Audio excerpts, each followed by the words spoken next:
Hello and welcome to another episode of the Data and AI podcast. My name is Lloyd Dunstall. I'm a principal recruitment consultant here at Harnham, leading our digital analytics contract desk. This is my third time hosting the podcast, and I'm delighted to be joined by Matt Nixon, Head of Analytics at Incubeta.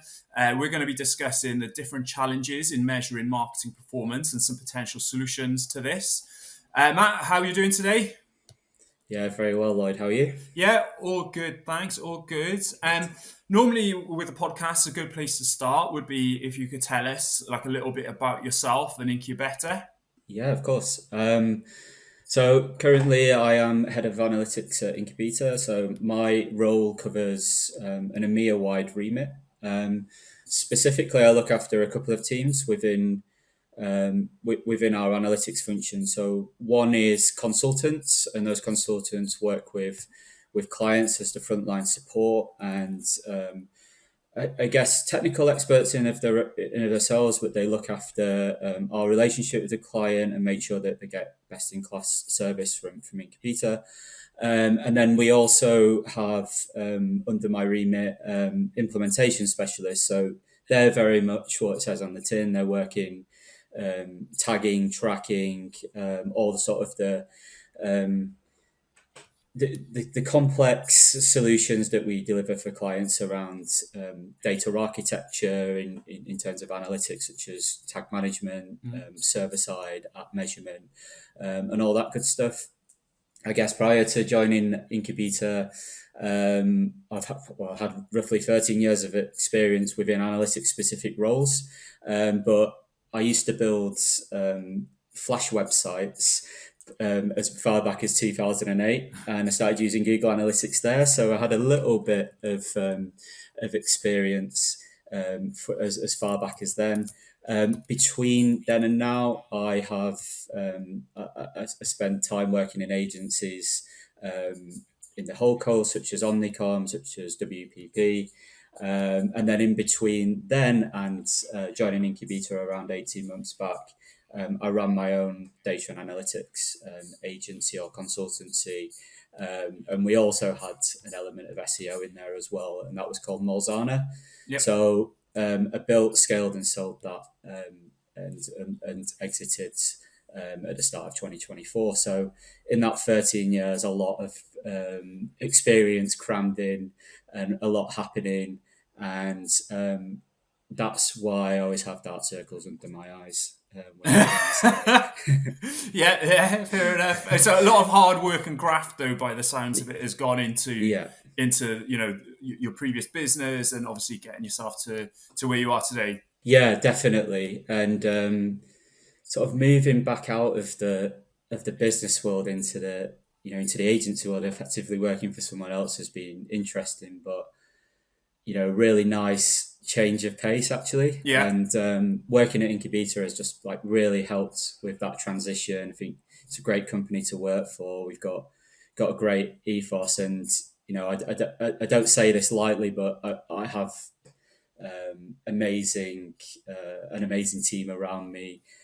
I learn something new from them every single day, and the people that I work with, both technically and in the way that we approach clients. So just really like a really interesting, exciting place to work. I can probably expand a little bit. I suppose I missed that on who Incubeta are.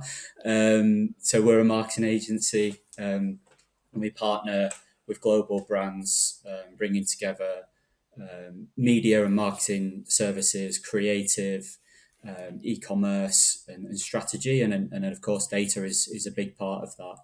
And some of our clients are sort of well-known brands such as L'Oreal, such as eBay, Marks and Spencer, Les Mills in Australia, Harrods, Jet2, and there are literally hundreds of other clients in our stable. And then we're also partnered with the likes of Google, Meta, TikTok, Microsoft, Amazon, several other vendors again, but we have lots of expertise of working with vendors and tech products and solutions from many different from many different spaces, I guess. So Incubeta, we have this ethos called outperform marketing. It's really interesting place to start any conversation around data and analytics, because we moved to this position of wanting to drive profit and growth for our clients, not just the media metrics that you ordinarily attribute to marketing activity. And a measurement is really key part of that. Whatever we do is value led and indexed to growth, essentially. All of the solutions that the teams that I look after and the adjacent teams within our marketing intelligence function, which is also focused not just on analytics, but data science and engineering, really contribute to that. Sounds good. And I guess it'd be good to hear then, obviously we started working together, on things around sort of web analytics implementation and stuff, but I understand obviously you guys do a lot around that sort of measuring marketing performance and stuff. So it'd be good to hear what kind of challenges, your customers are facing when it comes to measuring their marketing performance. A vast array of challenges. So if you look at the tactical day-to-day challenges, there's a whole host of technical things that our teams are working on. I think for the sake of everyone's sanity, including my own, I'm probably not going to talk about the specifics there, but if you're going to typify some of the measurement challenges that we encounter, we could probably wrap that up into 3 or 4 parts. So and some of these are not going to be things that are new to listeners. You're probably going to have heard this before, which in of itself is an insight, right? Maybe on the scale of pace and change within the industry, maybe it's just things that we've kind of neglected over the years, or thought we'll solve it later, but they're becoming more and more of an issue or a concern for many of our clients and prospective clients. So one of them is data fragmentation, and then I guess a related issue there is the trust that comes with that. So as I mentioned, if in the way that we approach client challenges at Incubeta, we have put marketing measurement at the center of the wheel. So before it was just a bolt-on service, now it's kind of at the center, and everything else sort of feeds off that. So that highlights how important data is for a lot of our clients. It's a kind of a response to that. And it doesn't take me to tell everyone who listens to this that data sits everywhere within their organization. So it could be CRM data, it could be sitting in platforms such as Google and Meta and TikTok's affiliates, web analytics, app analytics, probably multiple platforms covering all of those areas, data warehouses, CDPs. That the list is kind of endless. But with that becomes really, over time, you tend to find that these data sources rarely successfully interact with each other. Or are able to be activated or reported on even effectively together, or even independently in some cases. So that can lead very conflicting perspectives on, say, channel performance, on what is driving clients towards true growth and their business objectives and their KPIs, what's actually contributing to that rather than being a cost. Even just things as simple as having dashboards that read one number, platforms that read another, and that differing across different teams. The more we work with a lot of complex organizations here. So I guess essentially what I'm trying to say is, all of these things we were probably talking about 5 or 10 years ago, of having exponentially more data on a daily basis. We still haven't really solved the challenge of bringing all that together and using it and activating it within our activity effectively, let alone reporting it successfully back to the business. And I guess related to that, we have teams that probably don't interact with each other very effectively either, so also work in silos.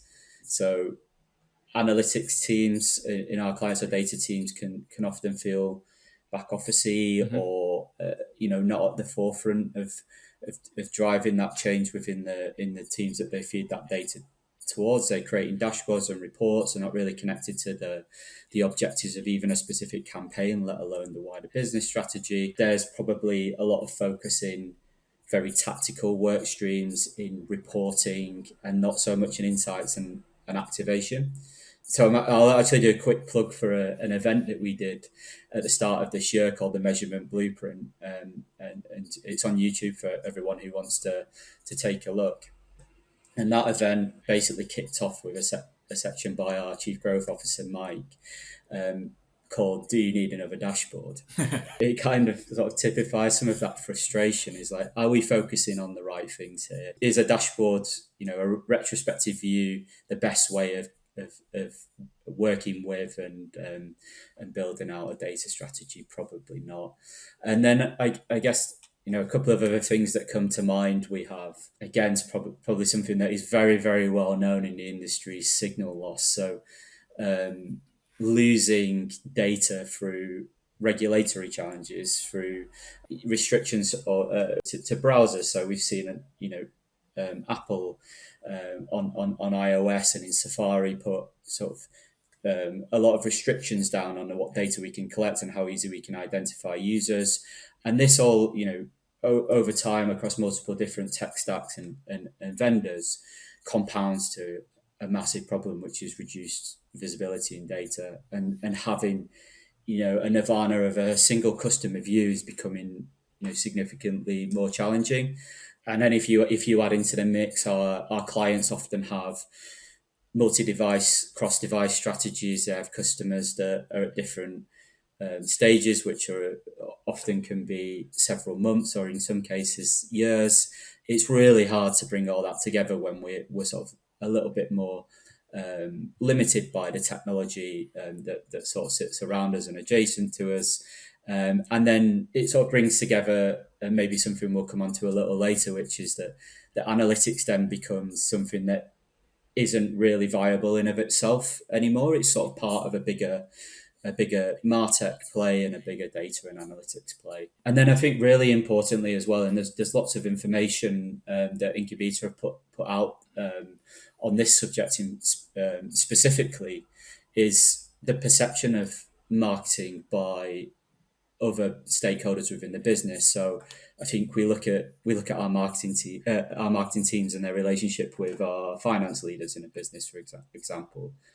Having mismatched expectations of marketing performance across those functions makes it really hard for clients to secure that investment for future growth and demonstrate the value of marketing to a business.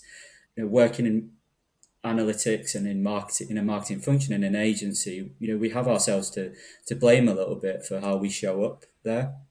And I think one thing that we have been successfully working with clients on is speaking the language of the CFO. So talking in terms that they know, and getting them on board with the way that we measure different metrics and what it means to be successful, and indexing that to business objectives has been, it's been a problem in the industry for probably forever and a day, even before digital, but solving that now and aligning the CFO's expectation of success, or like definition of success, with marketing's and then back down to analytics, just sort of creates this neat strategy that weaves right through an organization, rather than just the here and now and the last click worlds of marketing, or how marketing has been probably in a previous life. We're hearing a lot, around challenges with tracking customers and signal loss from like the digital analytics side of things. And it'd be good to hear how the sort of your approach to marketing mix modeling, or the marketing trifecta, which is something that we've discussed in the past, how this kind of solves that for clients. The measurement or marketing trifecta in relation to measurement is probably nothing new or unique to Incubeta. It's like becoming an industry standard.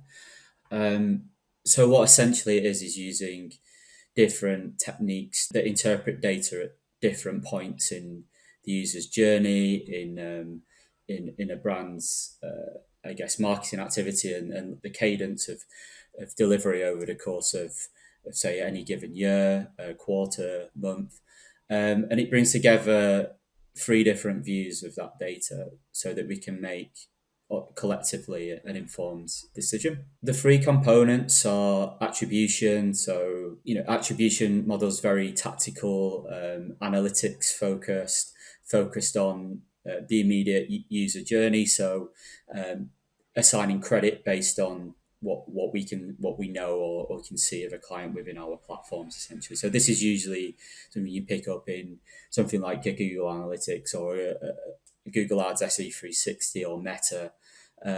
So we assign credit based on at what position essentially a channel sits within that user journey right through to conversion. We then have MMM or marketing mix modeling or media mix modeling, which, as the name suggests, a statistical model which takes a lot of historic data from lots of different variables, and so not just ad spend and sales, but also pricing, seasonality, public holidays, competitors. You can feed it with lots of different information, right down to the weather on any given day, to see how your marketing activity contributes to incremental attainment of your say revenue or leads. Incrementality is the third component. So demonstrating a lift from our campaigns as they're happening. So essentially road testing all the data we're getting through, say, MMM model, through attribution, through just instinct and our team's sort of hypothesis that they might have been able to use holdout groups, A/B testing some of those campaigns using geo tests and those kind of techniques, so that we ultimately answer a question with that of, well, how many extra sales were truly driven by this campaign or this channel. So I guess, to summarize all that, which there is a lot of information there I've just rattled off, but create this neat balance of three techniques that have advantages and disadvantages, but together they can sort of be used to create more confidence in decision making, and demonstrate the successes and failures by in marketing or by channels or by brand, and just give that confidence back to the teams that the media that they're activating and investing in is correct. So attribution gives us like a micro view, a customer journey view of that data, and allows us to sort of focus more maybe on like tactical performance. MMM gives us a bit more of an involved view, a bigger picture view over a longer period of time. And then incrementality helps us demonstrate the proof behind that. So that combination is sort of almost a new standard, and in some cases, in the case of MMM, in fact, like it's kind of like flared jeans. They've come back in fashion several times over the years.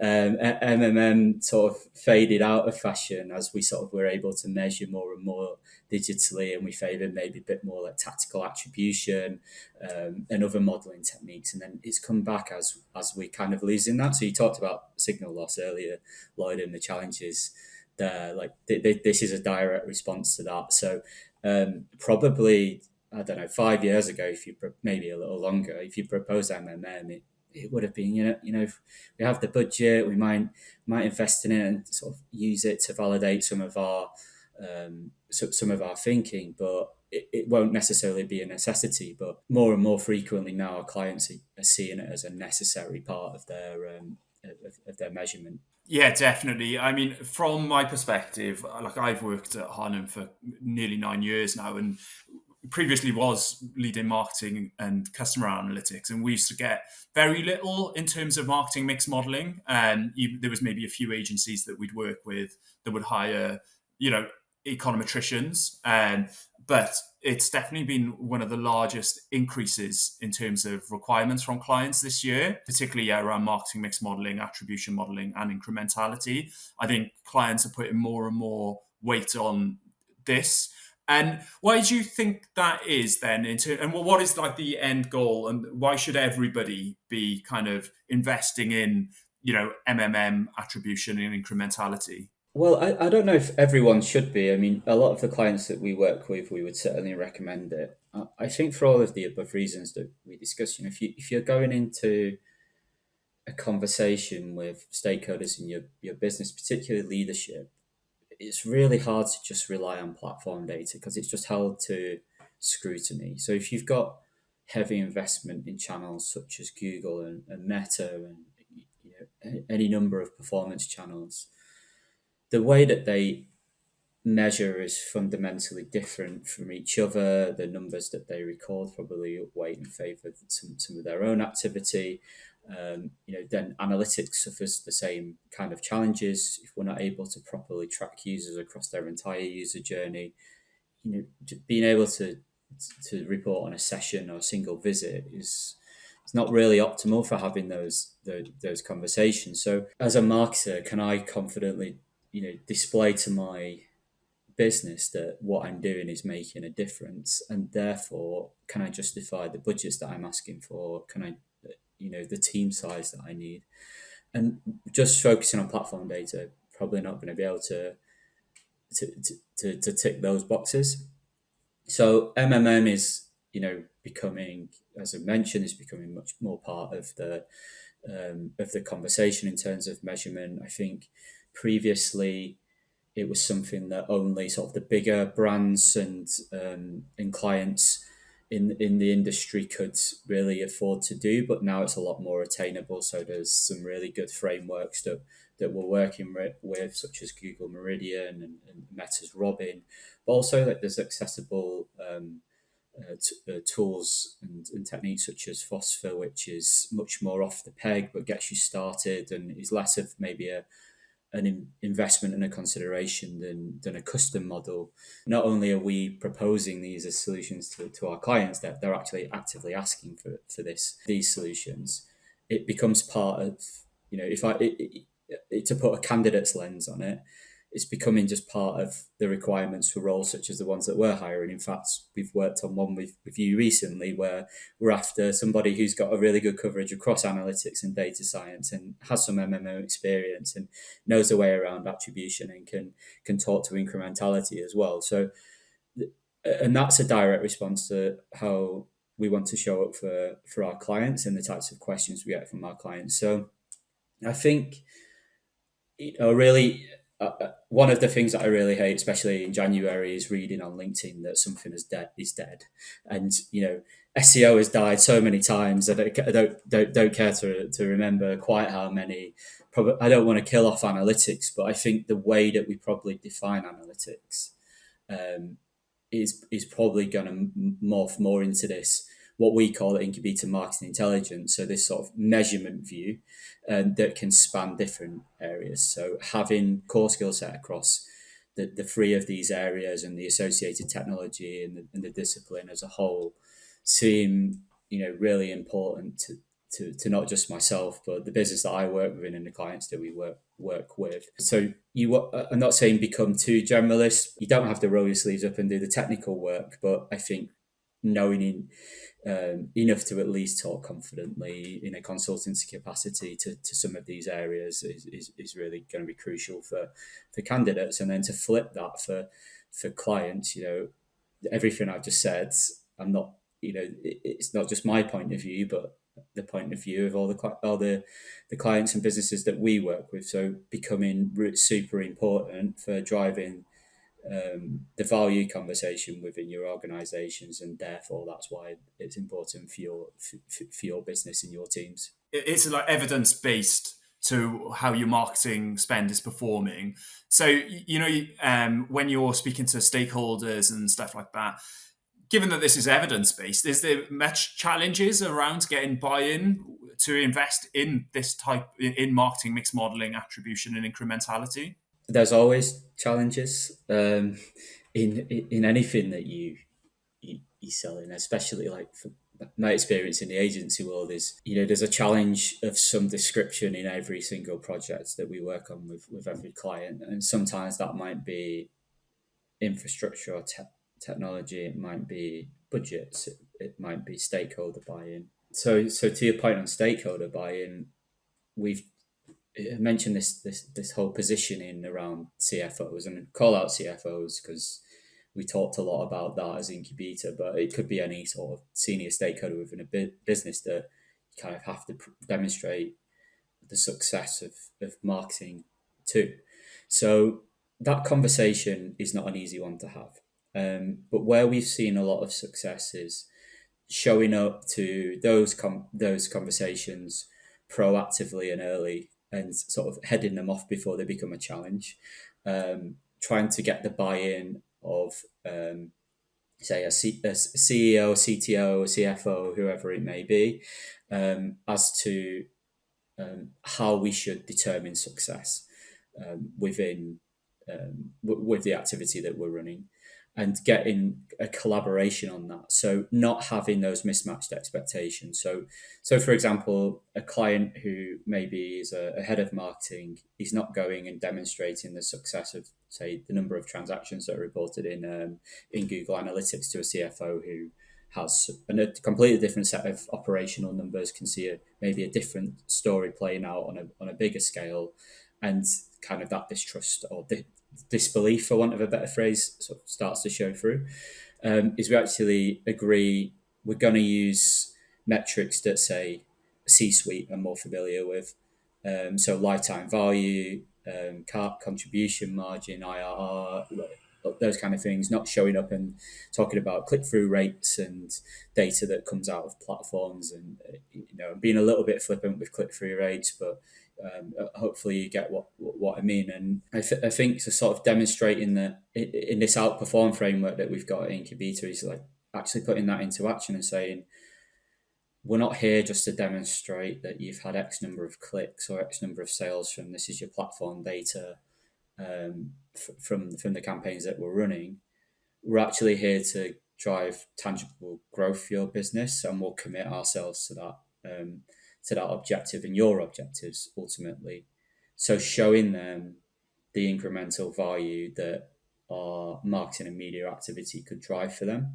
I think just to bring it back round to getting the buy-in, all of the techniques we talked about, all the solutions that we've talked about already, sort of play a part within that. So you might be confident about taking some data from an MMM to prove value to a certain objective, and then attribution is perfectly fine for another, for stuff that's a little bit more tactical.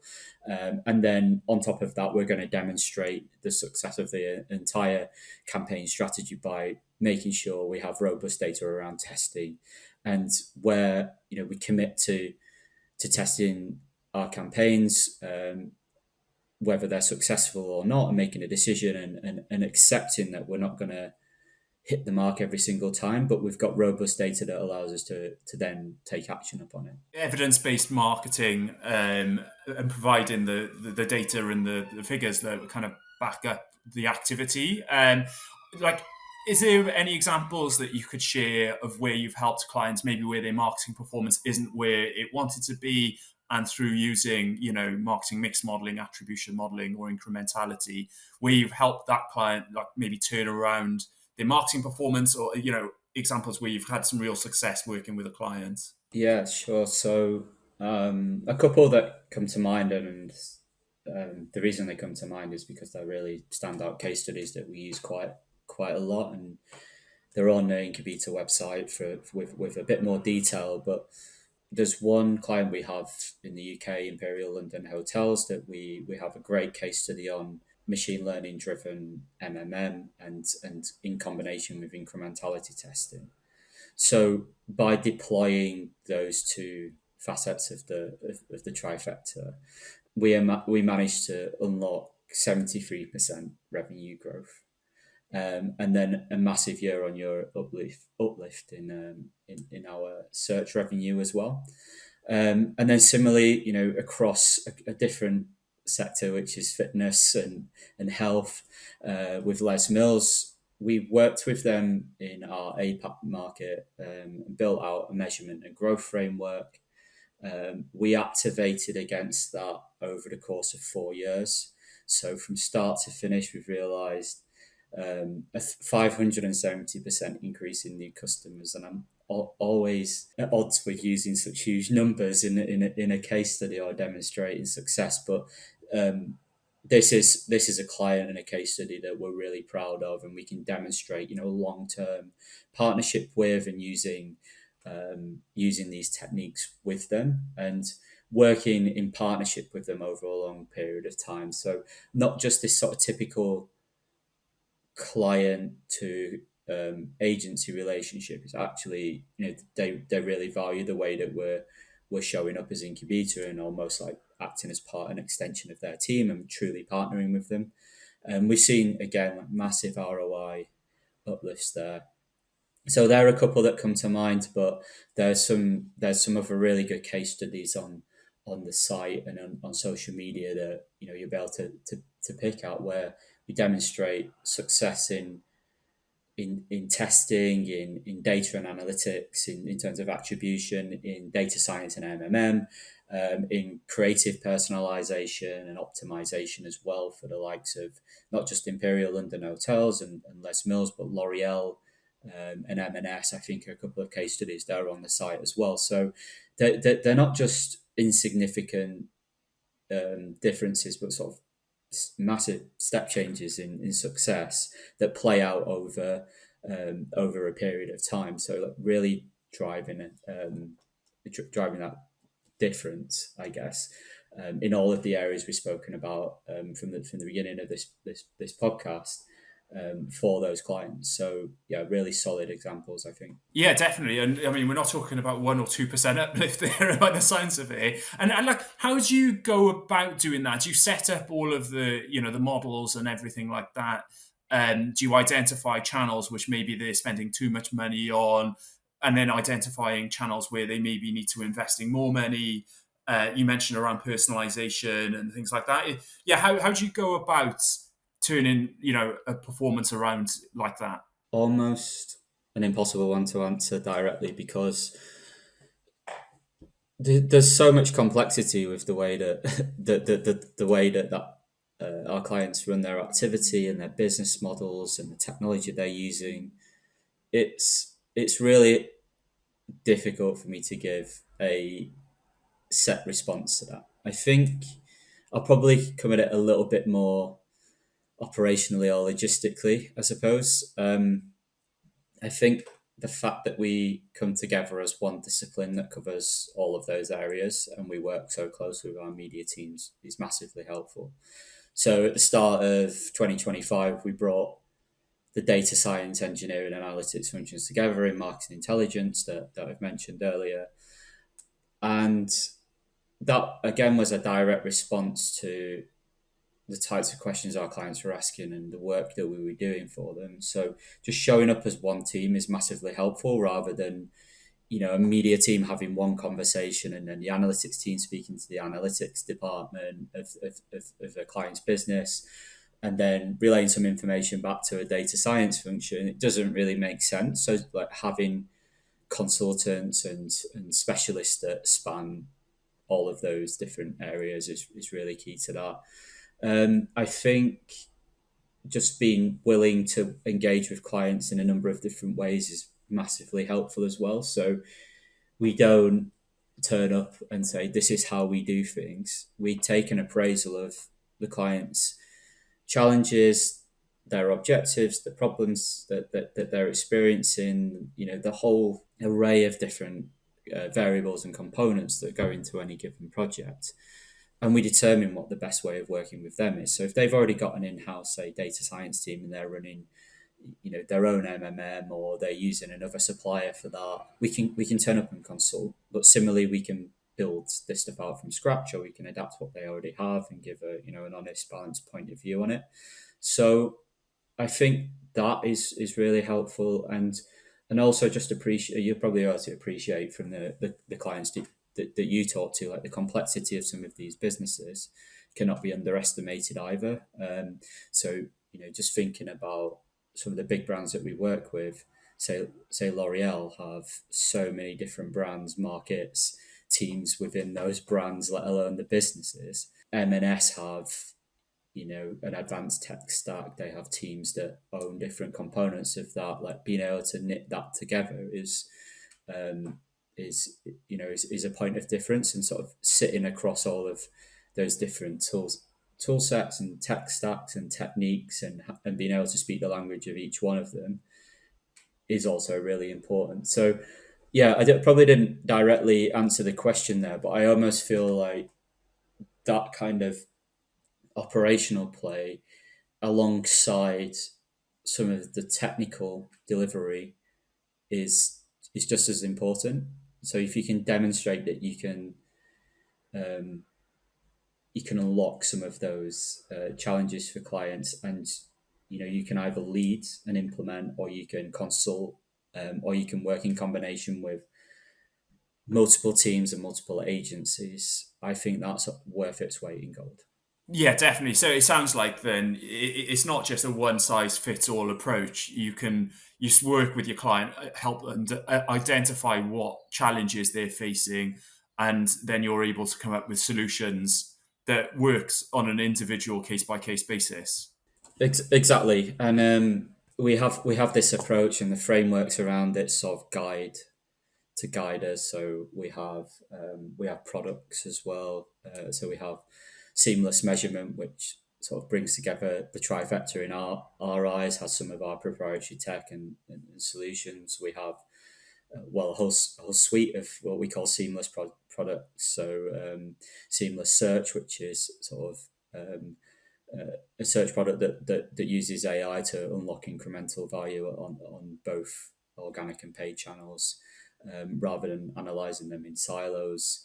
And yeah, so we've got these sort of tools and frameworks and ways of working, and mentioned they outperform, that sort of guide us, but they don't sort of make us work in a rigid way. So the client doesn't have to take those that tool set offers to engage with us, for example.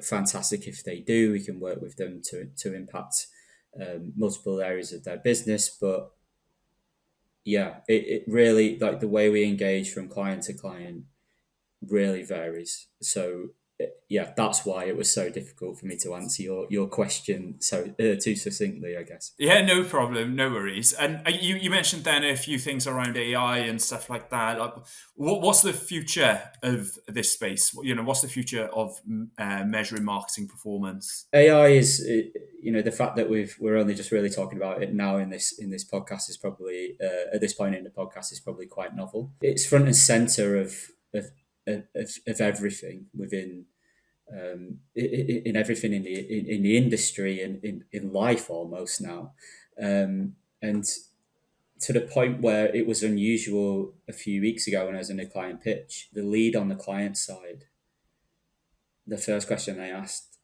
was, "You haven't mentioned AI in the whole pitch process, but I can see it's embedded in the way that you're doing things and some of the products that you've got."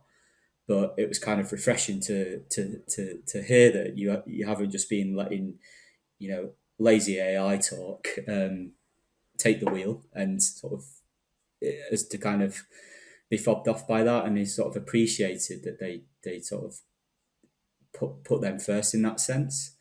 So I guess with that anecdote, it's not so much that we're not using AI; it's just that it becomes so part and parcel of everything we do. We're not really so much calling it out. In anything sort of statistical and technical, there's going to be this massive, continued increase in the application in usage of AI across each of those techniques to just get smarter and faster. I guess some of the AI trends we've seen and the applications thereof, we're very conscious can be very operational.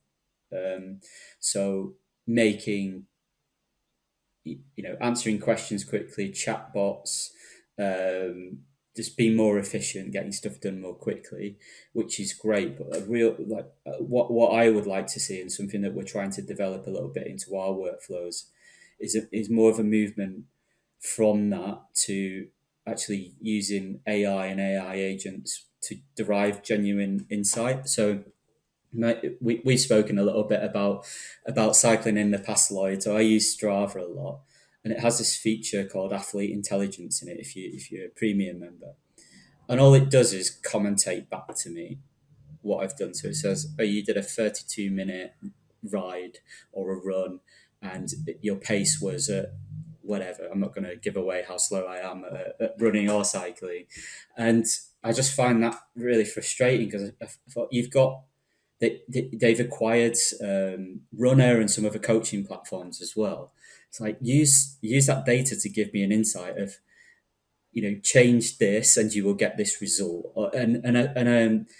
I feel it can be a bit like that with AI products in the industry that we're in as well, where we've got it to commentate reasonably successfully, but it misses context. It's not able to really sort of help us out on the inside front. And there's a lot of, and I don't think the human element will go away, but there's it surely can be better for us to help us like at least start with insight. So we did some work on a couple of workflow tools recently where we tried to program an AI agent, gave it a personality of somebody at Incubeta and gave it a job title and an objective, and we introduced it to the client and we started to work out. It's all quite simple, and we got some really good outputs for it. So again, I've probably gone off on a bit of a tangent here, but that's probably a really key area of there's going to be this movement away from maybe the analysis side of things to getting more insight out of that data.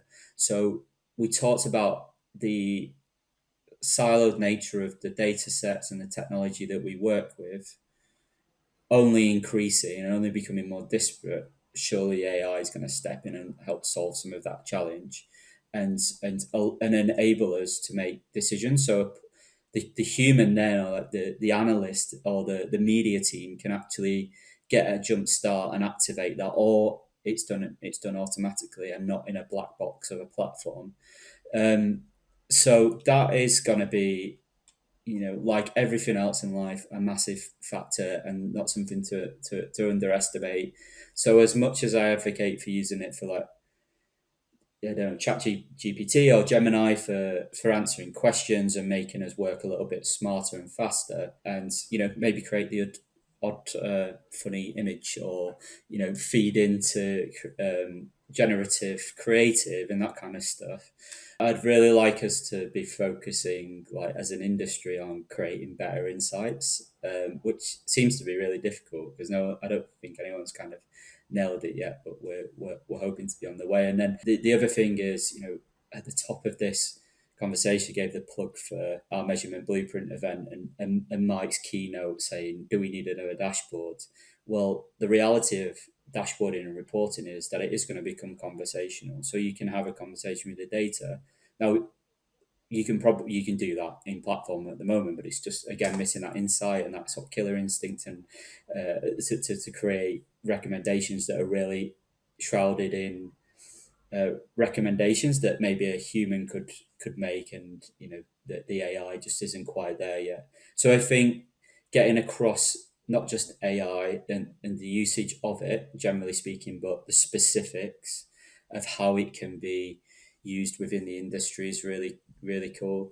And then one other thing, actually, I've got to bring it back around to recruitment a little bit, but one of the sort of key frustrations I've had, probably more so when I ran Molzana, is we used to hire in more junior members of the team and sort of fill from the bottom up our teams, and we used to hire a lot of entry level positions and junior positions, and the candidates would show up and say, I know Python, I know AI, I know machine learning, or whatever it was. And like, they had some really good technical skills, but they couldn't apply it to a client scenario or like our worlds. They could do it in a very structured way that they've been taught, but I think that's something that to be really cognizant of. And that challenge doesn't necessarily go away with the more experienced roles that we've been hiring. We ask this question quite a lot in our interview processes, is like framing something to a client that isn't in the detail of this world and maybe needs it at a higher level, and like how would you position things that it has that or solutions, sorry, in a way that the client understands and can go to their businesses and make and explain the need for it and help them non-technical stakeholders understand our world. There's many things to focus on in terms of AI and machine learning, and the technical skills are great, but it's got to be coupled with some really spot on consultative skills and and being able to talk at all levels to this technology and these techniques. I think that's always a challenge that our clients face whenever they're hiring, is finding candidates that have got the technical capabilities but can also take the business question, translate it, understand what's being asked, and then being able to spin that round into like a commercial solution to a client. And that's always a challenge. I think finding candidates that are able to do that is always quite challenging. I guess in terms of the next sort of 12 months, is there anything soon coming up that you can see, like in terms of the future for marketing performance measurement? I'll listen back to this in 12 months to see how wrong I was, but I'll caveat this with like the scale of change and the pace of change probably will mean that things move on even quicker than the next 12 months. I mean, remember the good old days of where do you see yourself in 5 years? I don't think, you can confidently say where do you see yourself in 5 months. But I think one thing that we'll see a little bit of a shift towards is always on measurement of MMM and incrementality alongside analytics. So I was at the Google Analytics Summit in June. So it's fortunate we're a Google partner and we work very closely with a lot of clients on providing and supporting the use of Google Analytics and tagging as a team. And they released a feature recently that they announced at the summit, where they brought MMM and incrementality and experiments into the front end or the user interface of Google Analytics for 360 customers.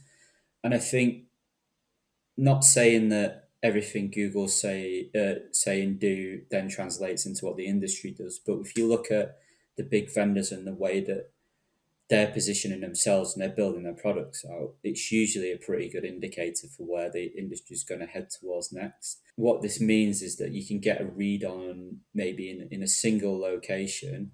We talked about AI and probably addressing some of that with conversational AI and maybe chatbots in the future that'll apply their insights. But for now, it's probably going to be quite platform focused and tech stack specific.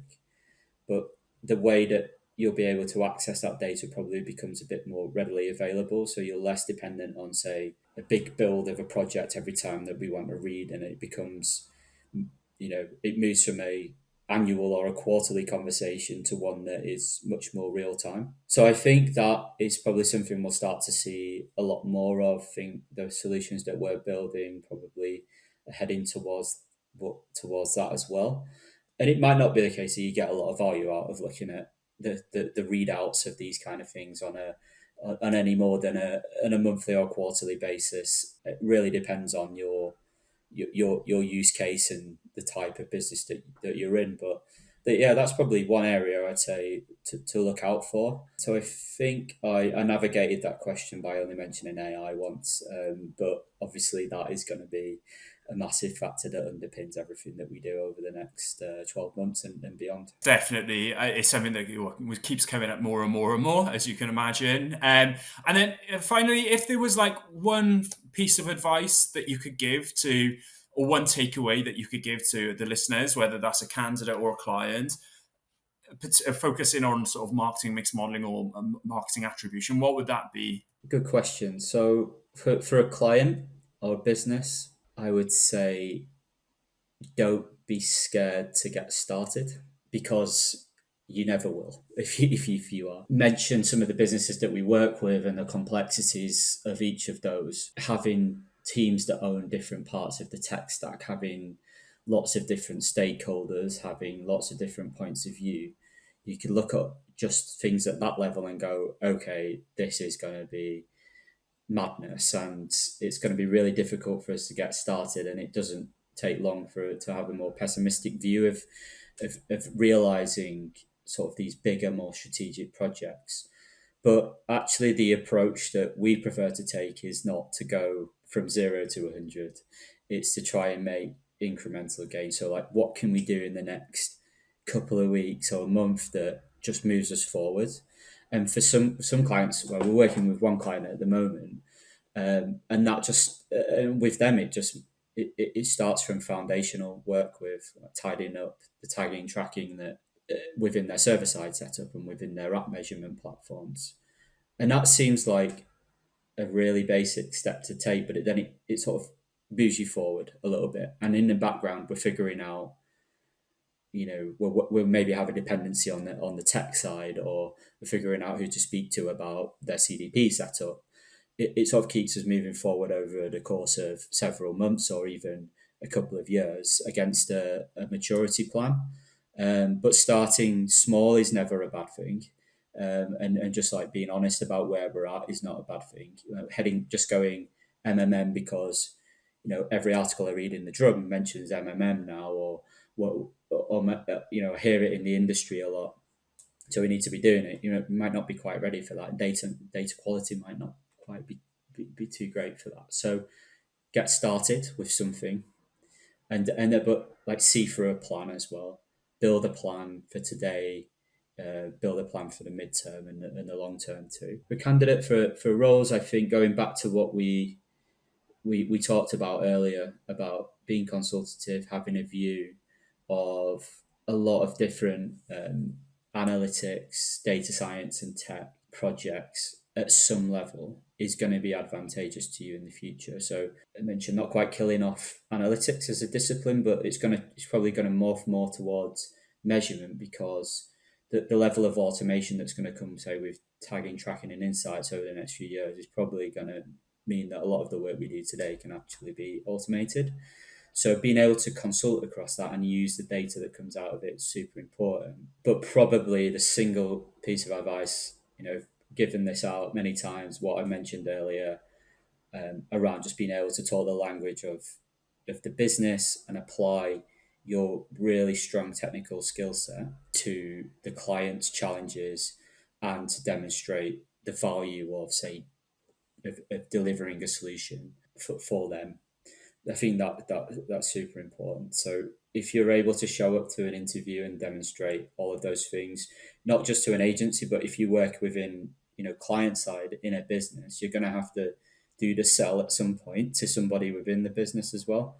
So, I sort of have to stop myself just always thinking like an agency, but that's applicable across the board, I would say. Definitely. So yeah, really good advice there. Yeah, that's great, Matt. Thanks again for taking the time for joining me today. It was great speaking with you, and thanks again to the listeners for tuning in.